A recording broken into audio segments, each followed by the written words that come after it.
The call came while Cole stood beside Brielle in Jocelyn Reed's living room, laughing like he had personally carried her back into Atlanta and placed her safely among us. My phone vibrated, and a woman from Brielle's apartment complex asked why I was denying a guarantee my husband had already confirmed on my behalf. She read my name, our address, and my county employment information, then repeated that Cole had identified me as the person who suggested using our household income to secure Brielle's lease.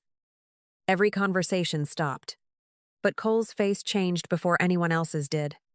And that was my first answer. He reached for the phone, calling it a minor paperwork issue he had planned to explain later, while Brielle watched him with the calm attention of someone hearing a familiar story. I asked how he had told them. I agreed, because I had never spoken to the property manager, signed anything, or seen the application. Cole said married people did not need formal permission for every small favor, as though my consent were an administrative detail he could supply himself.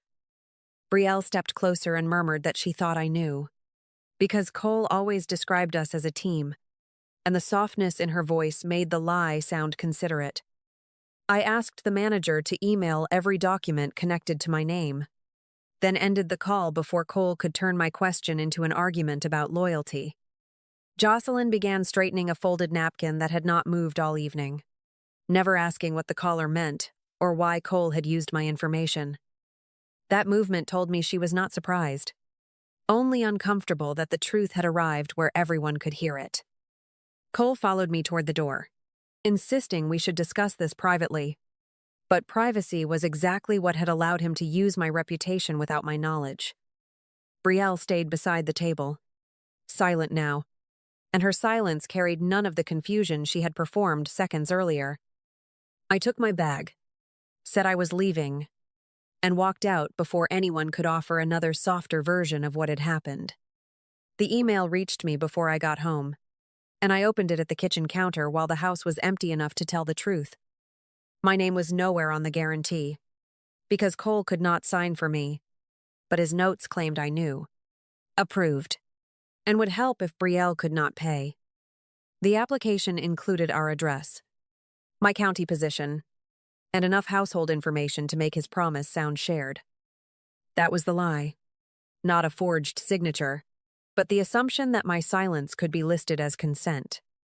I checked the mail tray and found envelopes addressed to Brielle beneath utility notices, placed where Cole sorted the mail before I came home.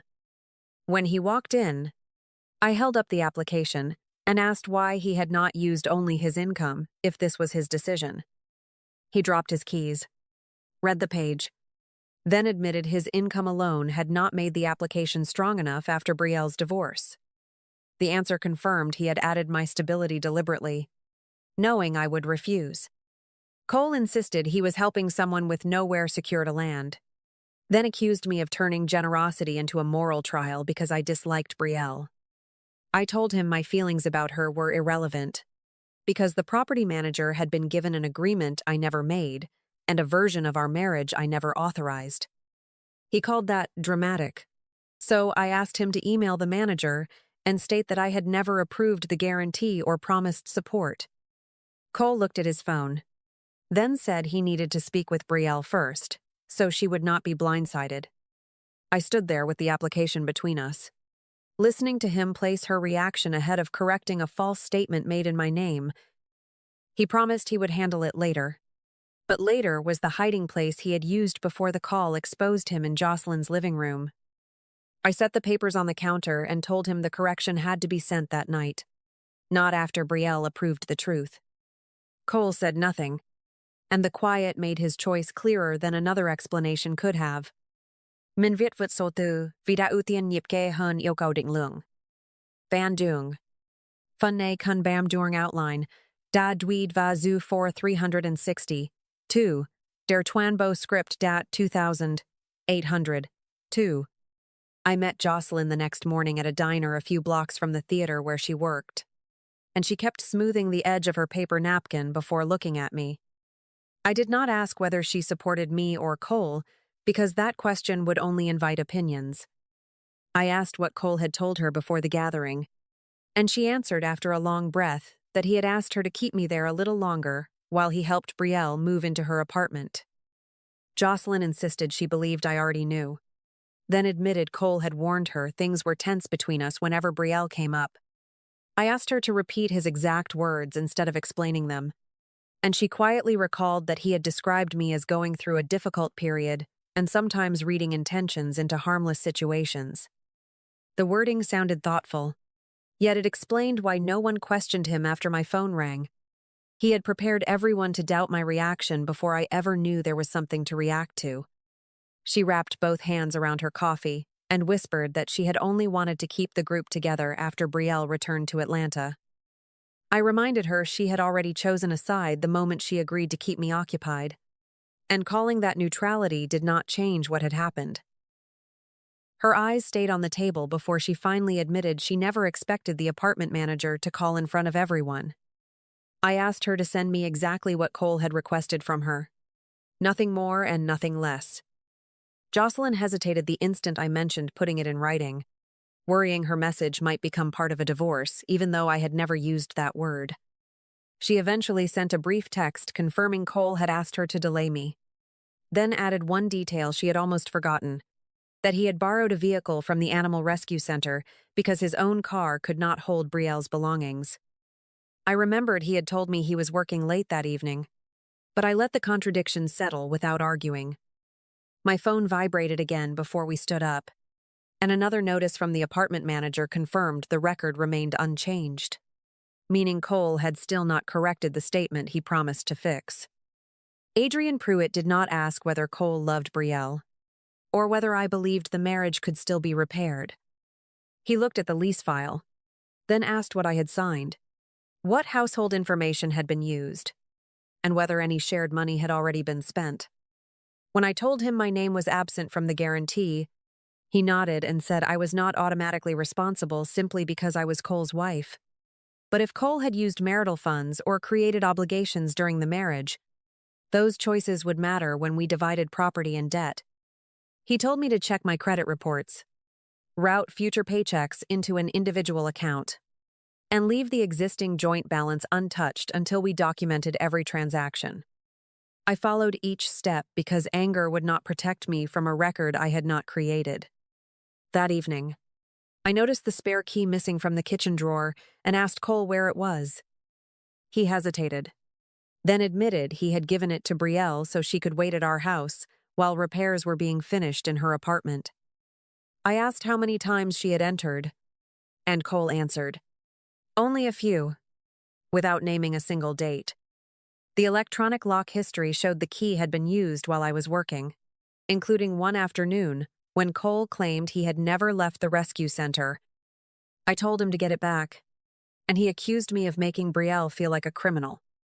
I looked at the access log between us and answered, "This is our home, but you are still more worried about how she feels inside it."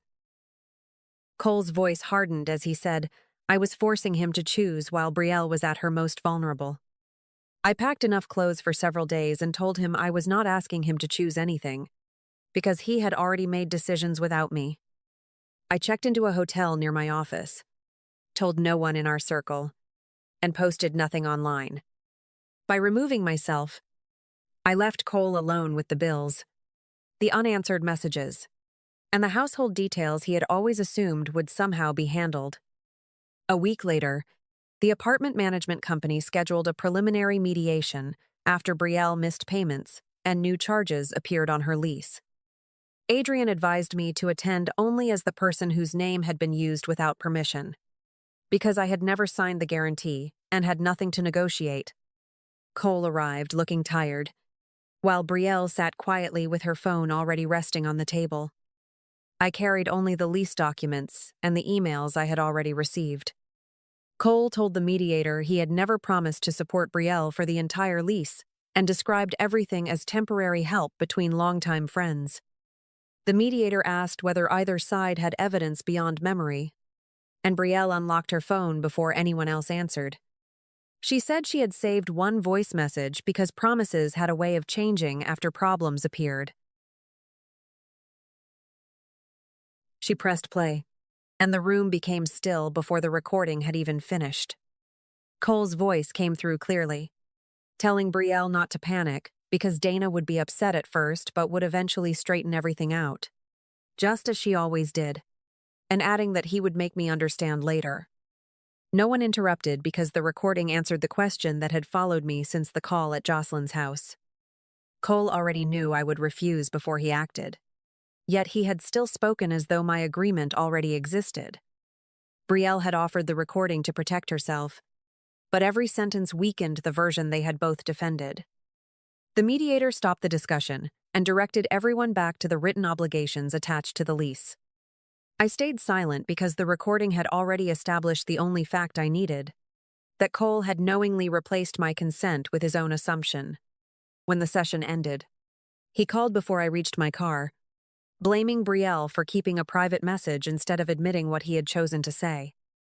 I listened until he finished, then replied that the recording had not created the problem. It had only preserved it. I drove directly to Adrian's office and asked him to begin the divorce filing. He placed the mediation summary beside the lease documents and advised that every future discussion about money, property, or shared obligations should happen in writing. I agreed, because the evidence had reached me before the honesty ever did. Cole called before Adrian's filing notice reached him, accusing me of contacting the Animal Rescue Center and trying to destroy his career. I forwarded Adrian's email while Cole was still speaking, showing that neither of us had contacted his employer. The problem began when the apartment manager requested employment verification using the work address and phone number Cole had placed on Brielle's lease file. That request reached Malcolm Dyer, the center's senior compliance director. Malcolm found that the date Cole claimed he had taken leave to care for me matched the day a rescue vehicle was logged near Brielle's apartment. He did not ask about our marriage, only why the vehicle had been used and why Cole's leave record contradicted his location. Cole called again and demanded that I tell Malcolm the situation was a family misunderstanding. I answered, "I will not lie to correct a record you created," then ended the call before he could make another consequence my responsibility. The center removed Cole from training duties while the review continued, but he was not fired. What spread through the staff was not the affair he kept denying, but the vehicle record and the false reason attached to his leave. For the first time, the version of Cole everyone admired had to answer questions I had never asked anyone to raise. I provided nothing beyond written confirmation that I had not contacted the center, because the existing records already spoke. Brielle reacted differently, contacting a client from her fitness center who had once dealt with my county office. She used information from the client system and asked that woman to pressure me into changing my statement during mediation. The client reported the contact to management, explaining that her information had been pulled into a private dispute. Brielle was suspended while the center reviewed her access. Then her contract was not renewed. Neither consequence came from me exposing anyone. Cole's employer followed its vehicle and leave records, while Brielle's employer followed a complaint tied to customer data. They had spent weeks insisting I was making harmless choices look serious. Now, the seriousness came from the records they had created themselves. During the divorce negotiations, Cole described everything as a difficult season out of control, as though time had made his choices for him. Adrian returned every conversation to the lease, the shared funds spent, and the obligations Cole accepted without my consent. I did not ask for the house, because I no longer wanted to live where my husband had given another woman access and expected me to absorb the consequences. We agreed to sell it, divide the value according to our contributions, and assign the lease debt to the person who signed for it. Cole still tried to delay, insisting I was reacting to Brielle instead of seeing our marriage clearly. Adrian asked him to identify one document showing I had approved the guarantee, and the room stayed quiet because none existed. I requested reimbursement for the marital funds Cole had used without telling me. The numbers stopped him from hiding personal promises inside shared responsibility. Jocelyn sent a fuller statement after Cole told our friends I had known about Brielle's apartment from the beginning. She corrected the group conversation, admitting he had asked her to keep me occupied while he used the rescue vehicle to help Brielle move. Some friends apologized, while others disappeared rather than admit they had accepted the easier version. Jocelyn's correction did not restore our friendship, but it removed the protection around Cole's story. With reduced income, Cole moved into Brielle's apartment and called the arrangement temporary. Without me between them, their closeness turned into arguments over the recording, the lease, and promises Cole could not afford.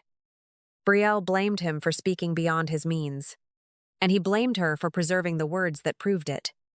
She accepted a settlement, agreed to repay part of the charges, and left Atlanta soon afterward. Cole signed the divorce agreement when delay only increased his legal costs. There was no dramatic confrontation left. Their relationship had survived on one shared belief, that I would always clean up what they created. Once I stopped, they were left with each other and the weight of their choices. After the divorce was final, I rented a house in Decatur close enough to work that mornings no longer felt like escape routes. I chose every chair, every lamp, and every lock without imagining who might use them when I was gone. The only spare key stayed with someone I trusted, and even that decision came after I learned that access should never be confused with permission. Nothing in the house carried Cole's explanations or Brielle's mail.